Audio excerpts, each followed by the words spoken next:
अस्सलाम वालेकुम। कल के मैच के लिए फिर पाकिस्तान ने एक दफ़ा अपना स्क्वाड जो है वो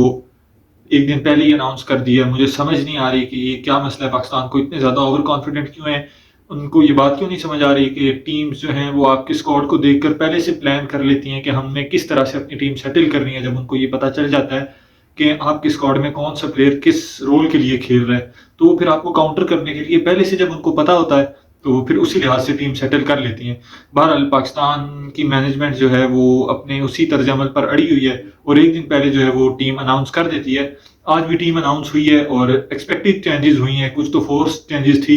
सऊद शकील आए हैं सलमान अली आगा की जगह, हारिस रऊफ और नसीम शाह की जगह सलमान खान और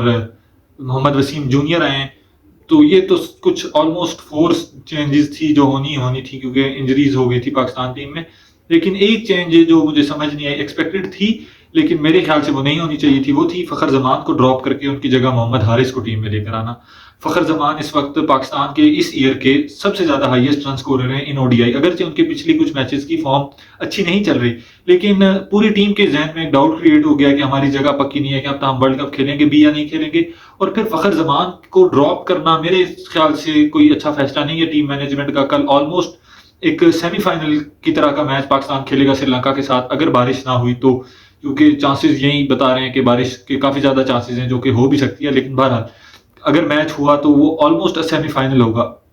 और एक सेमीफाइनल के लिए आप टीम के मोस्ट एक्सपीरियंस्ड और सबसे बेहतरीन, कुछ पास्ट के सबसे बेहतरीन ओपनर्स में से एक ओपनर जो है उसको आपने ड्रॉप कर दिया और उसकी जगह मोहम्मद हारिस को टीम में शामिल कर लिया, जो कि किसी भी लेवल पर सिवाय T20 इन द लीग्स और इसके अलावा किसी भी लेवल पर वो जो है उसने ओपन किया ही नहीं है किसी भी टीम की तरफ से। वो पाकिस्तान ए की तरफ से भी सेमीफाइनल, जब पाकिस्तान फाइनल जीता, इमर्जिंग एशिया कप जो था उसका फाइनल पाकिस्तान जीता, तो उसमें हारिस कैप्टन थे और उन्होंने फिर भी जो है वो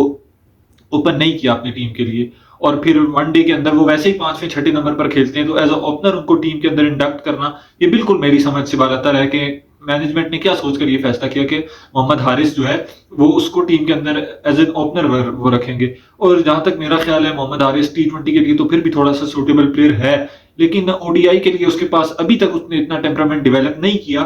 कि वो इतनी बड़ी इनिंग्स खेल सके जो कि ओडीआई के लेवल की इनिंग्स हो, जैसे फ़खर जमान ने उस तरह, जिस तरह फ़खर जमान ने 180 किया, 153 गालबन किया था एक मैच में, सॉरी 180 किया था, फिर एक साउथ अफ्रीका वाली जो इनिंग्स है, फिर जिम्बाब्वे वाली, तो इतनी बड़ी बड़ी जिन्हें डैडी हंड्रेड्स कहा जाता है, वो हारिस तो क्या टीम में शायद एक आधा बंदा ही हो जिसके पास ये टेम्परामेंट हो कि इतनी बड़ी बड़ी हंड्रेड्स करने का टेम्परामेंट, तो वो सिर्फ फ़खर जमान के पास था और वो टीम मैनेजमेंट ने जो है फ़खर जमान को ड्रॉप कर दिया टीम के अंदर से। और फिर उसकी जगह मोहम्मद हारिस को, जो कि मेरे लिहाज से सिर्फ एक T20 का प्लेयर है जो बड़ी इनिंग्स अभी तक खेलना जानता ही नहीं है, और T20 में भी मेरा नहीं ख्याल कि इंटरनेशनल T20 इंटरनेशनल्स में उसका कोई 50 भी है शायद, आई डोंट नो, अगर कोई गलती है शायद हुआ भी तो, एक मेरा नहीं ख्याल कोई भी 50 है मोहम्मद हारिस का। तो जो बंदा T20 में इतनी बड़ी इनिंग्स नहीं खेल सकता, तो वो ओडीआई के लिए कैसे फिट इन हो सकता है टीम में? और फिर आप एक ऐसा प्लेयर जो टेक्निकली भी इतना साउंड नहीं है और श्रीलंका के पास इतने अच्छे स्पिनर्स हैं, उनके खिलाफ आपने मोहम्मद हारिस को, मेरे ख्याल से जो अभी तक टीम अनाउंस हुई है, एज अ ओपनर उतारेंगे। उसकी जगह अगर फ़खर को तो अव्वल ड्रॉप ही नहीं करना चाहिए था, लेकिन अगर फ़खर को मेरे लिहाज से ड्रॉप किया भी था तो अब्दुल्ला शफीक एक बेहतरीन चॉइस थी मोहम्मद हारिस से काफ़ी ज़्यादा बेहतरीन चॉइस थी। Abdullah Shafique technically sound batsman है और बड़ी इनिंग्स खेलने का टेम्परामेंट भी रखता है, उसने टेस्ट मैचेस के अंदर करके दिखाया। और फिर वो पीएसएल के अंदर जैसे उसने एक्सेलरेट किया था, तो जहां उसको ज़रूरत होगी, अगर उसको टीम मैनेजमेंट की तरफ से ये कहा जाएगा कि आपने तेज़ खेलना है, तो वो तेज़ भी खेल सकता है। तो अब्दुल्ला शफीक ओडीआई के लिए कम से कम एक फुल पैकेज था, और वो as a backup opener select भी हुआ था टीम में। तो अब्दुल्ला शफीक को मेरे ख्याल से टीम में जो है वो आना चाहिए था, अगर फ़खर ड्रॉप भी हुआ था। और अव्वल तो फ़खर को ड्रॉप ही नहीं होना चाहिए था, और अगर हो गया था तो फिर अब्दुल्ला शफीक को इतने इंपॉर्टेंट मैच में चांस देना चाहिए था मोहम्मद हारिस की जगह, क्योंकि अब्दुल्ला मेरे लिहाज से एक टेक्निकली साउंड बैट्समैन है। स्पिनर्स को प्रोबेबली हारिस से काफी अच्छा खेलेंगे और खेल सकते भी हैं, और श्रीलंकन स्पिनर्स ने जिस तरह लास्ट मैच में बॉलिंग करवाई भी है, तो मेरे ख्याल से कि अब्दुल्ला को टीम में होना चाहिए था। लेकिन बहरहाल अब मोहम्मद हारिस सेलेक्ट हो गए, तो होप के वो अच्छा खेलेंगे और टीम को फायदा होगा उनका। और अब अगर जब मोहम्मद हारिस अगर टीम में सेलेक्ट हो ही गए, तो मेरे ख्याल से कि आप मोहम्मद रिजवान को भी ओपनर भेजा जा सकता है, क्योंकि हारिस की जो नेचुरल पोजीशन है वो पांचवें और छठे नंबर की है।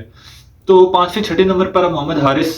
अगर खेलना कंफर्टेबल समझते हैं और वो खुद भी खेलते रहे, एज अ कैप्टन भी वो उसी नंबर पे खेलें, तो मेरे ख्याल से फिर अगर आपने इतने बड़े कॉम्बिनेशन ट्राई करने हैं, तो मोहम्मद रिजवान जो कि T20 में ओपनर भी है, उसने बड़ी इनिंग्स खेल के भी दिखाई हुई है even in the T20 eyes,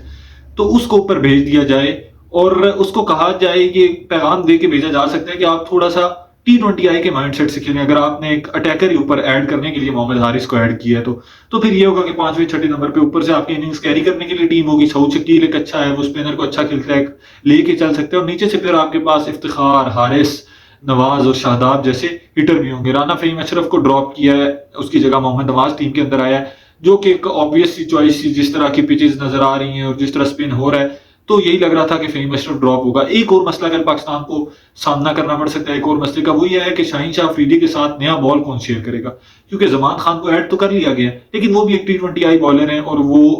उन्होंने नया बॉल करने की उनको इतनी ज्यादा एक्सपीरियंस नहीं है। और शाहीन नसीम की निस्बत तो मेरे ख्याल से